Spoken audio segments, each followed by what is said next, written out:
Hi everyone, Luke Fannin here from AIT. We are looking at audit risk and we're going to run through a past exam question from ACCA. But before we do, just what is audit risk? And it's the risk here that the auditor expresses an inappropriate audit opinion when the financial statements are materially misstated. So it's saying there's a mistake in the accounts and the auditor fails to spot it generally, or doesn't highlight it in the audit report. And what leads to mistakes in the accounts not being spotted? Well, first of all, what leads to mistakes in the accounts depends on inherent risk and control risk. And control risk is easy to understand. An important control would be a financial accountant. They're qualified and they prepare the accounts. If you went to a company and you found that the financial accountant was not qualified, had very little experience, well then there's an obvious control risk. There's more likely to be mistakes or errors in the accounts.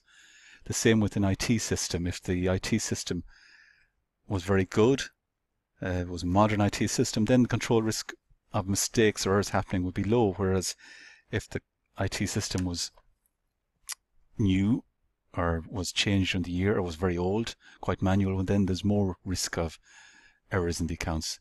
An inherent risk generally relates to the industry the company is in, the type of transactions, the type of products that it produces and the transactions it makes. And more complex transactions, like something like a new pension, or pensions had to be revalued during the year. It's very specialist. There's a risk that there could be mistakes there.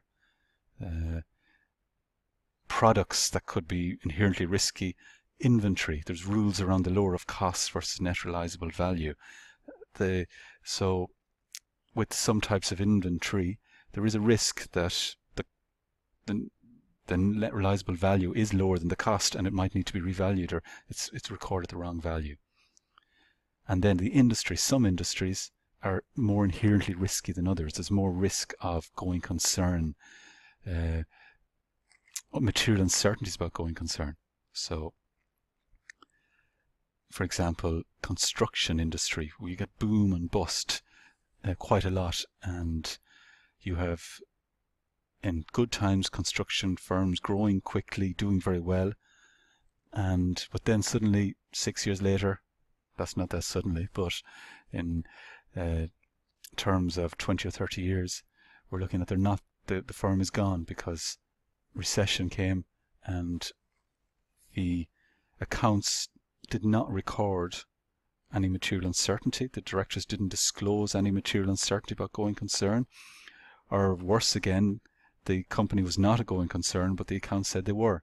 And then all we need to look at is Carillion accounts back in December, year-end December 16. The accounts stated that the company was a going concern. There was no material uncertainty disclosed about going concern. The auditors even mentioned going concern. Well, they have to, but they mentioned it as a risk and said they were satisfied with the work done. So these are the things that affect or that add to risks in the account. And the other thing that leads to failure to detect risks is detection risk, and that's to do with the auditor themselves. So if you're a new auditor, if you have a new client, so if it's your first year auditing a client, well then there's greater chance of you missing errors or fraud because you don't know about the client, you don't have years of work to back it up. Other factors that would add to detection risk would be if your independence was compromised due to any of the overfamiliarity, due to any self-interest issues, intimidation, self-review.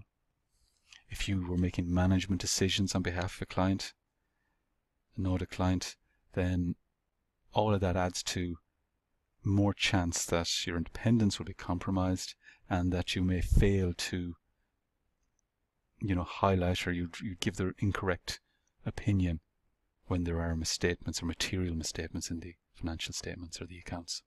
So when in the next video we'll look at a past question, but they're the kind of, when we talk about risk, three main components: inherent, control, and detection. And detection is to do with the auditor, their their experience, their independence, how long they've been auditor. If they're a new client, if it's a new client, or else a client that's 20 years there, that's a problem as well. And the other two risks, inherent is to do, they lead to the more likelihood of errors. So inherent relates to the industry. Some industries are riskier than others. Products, some products that this company sells are risky. And transactions. So if a company engages in foreign exchange transactions, that leads to complexities in accounting for foreign exchange, for financial and non-financial assets. What should be restated at year end? There's rules that need to be looked at. And control risk refers to the key controls, internal controls in the company that prevent or detect errors occurring or fraud occurring in the accounts. So have a good handle on that, and then we'll look at the question Parker. No, Donald actually it is. Thanks for listening.